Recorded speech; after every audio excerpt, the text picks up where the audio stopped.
Le ricette di Natalia sono sempre una garanzia. Ciao a tutti, sono Natalia Cattellani e oggi voglio condividere con voi un piatto che è gustoso, saporito, leggero, di stagione, ma cosa volete di più? Diventa anche piatto unico se lo andrete ad arricchire, come farò io, con un pochino di robiola montata. Ma adesso a me però a parlare è venuta fame, quindi andiamo a cucinare. La prima cosa che dovete fare è prendere un bel broccolo, che può essere broccolo siciliano, broccolo romano, no? Ce ne sono diverse tipologie, poi lo andate a lavare e in questo caso, io ho scelto quello siciliano, lo andate a dividere in cimette. Fatele piccoline, così cuocerà in pochissimo tempo e questa verdura così meravigliosa manterrà tutte le sue proprietà nutrizionali. Fate tante cimette piccoline perché così cuocerà in pochi minuti e voi sapete che se il broccolo o tutte queste tipo di verdure cuociono entro i 5 minuti manterranno tutte le loro proprietà nutrizionali e visto che ce ne sono tante conviene, no? E questi mica li dovete buttare, utilizzateli quando farete un passato di verdure, per esempio un passato di broccoli, minestrone, perché sono buonissimi. Volete un trucchetto per mantenere i vostri broccoli belli verdi? Così li potrete presentare belli colorati e non saranno giallognoli, insomma, ve lo dico io. Prendete una ciotola, ci mettete del ghiaccio e dell'acqua e non appena li tirerete fuori dalla cottura li andrete a tuffare qui dentro.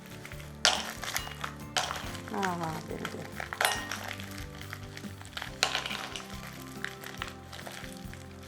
Abbiamo messo a bollire l'acqua, saliamo un pochino, non esagerate troppo e adesso giù con le nostre cimette di broccoli. Sempre per mantenere il colore alla nostra verdura, quando la cuocete non copritela mai, non mettete mai il coperchio, mi raccomando. Un altro trucco ancora, ve ne ho regalati 3 di trucchi oggi per mantenere le verdure belle verdi, è quello di cuocerle sempre in abbondante acqua. Non dovete essere tirchi, tanta acqua. Non chiedetemi perché me l'hanno spiegato ma non me lo ricordo più, ma perché è tutta una questione di cose chimiche, insomma.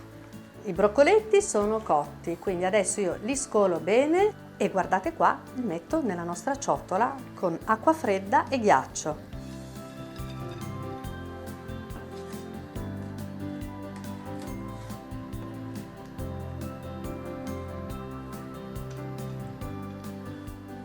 L'acqua non buttatela, mi raccomando, dentro ci cuoceremo la nostra pasta. Non so qual è, Fambruco, ma io devo fare sempre queste lotte, sempre nelle mie dirette, so sempre di queste cose, sembra... Che rincoglione. Prepariamo il nostro sughettino, quindi in padella mettiamo olio, aglio e un paio di filettini di alici che andranno a dare un bel sapore.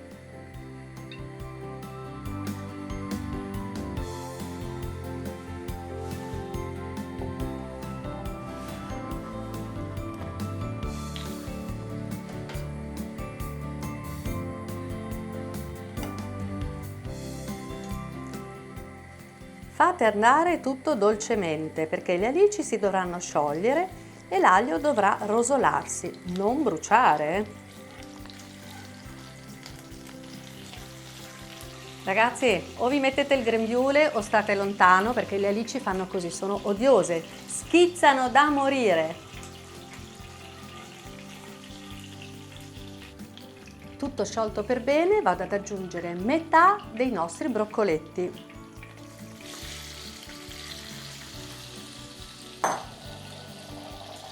E se vi piacciono anche un pochino di olive, io uso queste taggiasche.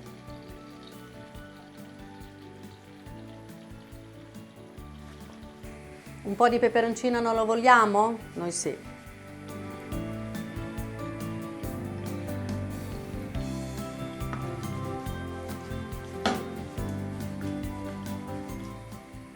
Calate la pasta, io ho scelto queste orecchiette integrali perché secondo me ci stanno molto bene, ma voi scegliete quella che preferite.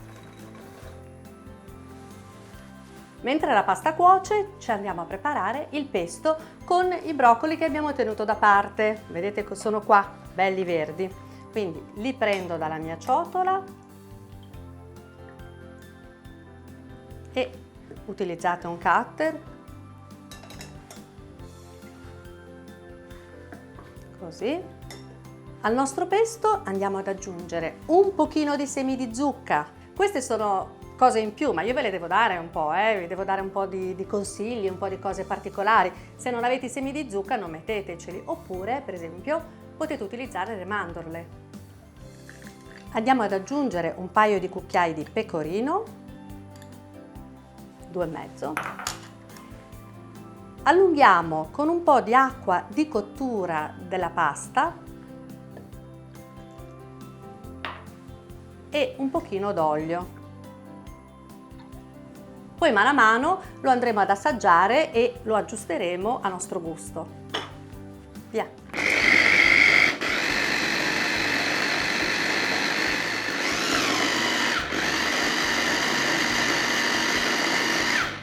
Dovrete ottenere un pesto molto morbido, quindi io aggiungo ancora un pochino di acqua di cottura.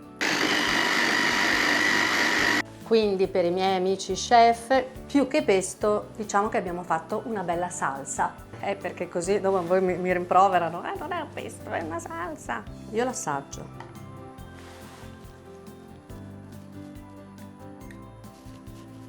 Perfetto, davvero ci ho beccato. Prendete la vostra robiola e anche questa l'andate ad allungare con un pochino d'acqua di cottura. Lavoratela fino a quando non l'andrete a rendere bella cremosa. Lavoratela un minutino, così diventerà bella montata. Le orecchiette sono pronte, le vado a scolare direttamente nella mia padella.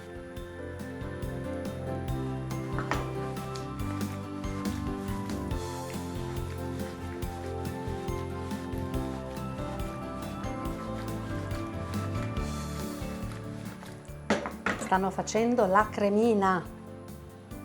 Sono pronte, andiamo a portarle in tavola. Sotto andiamo a mettere la nostra salsa.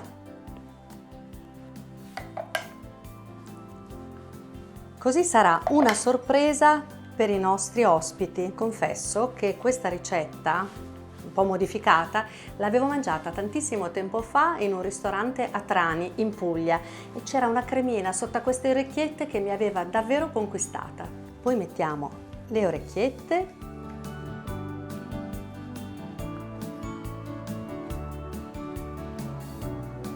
Guardate che bei colori.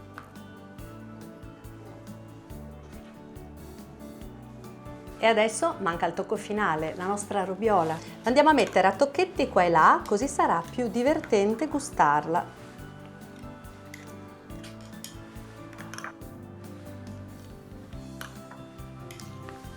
Se abbiamo ancora un po' di pecorino.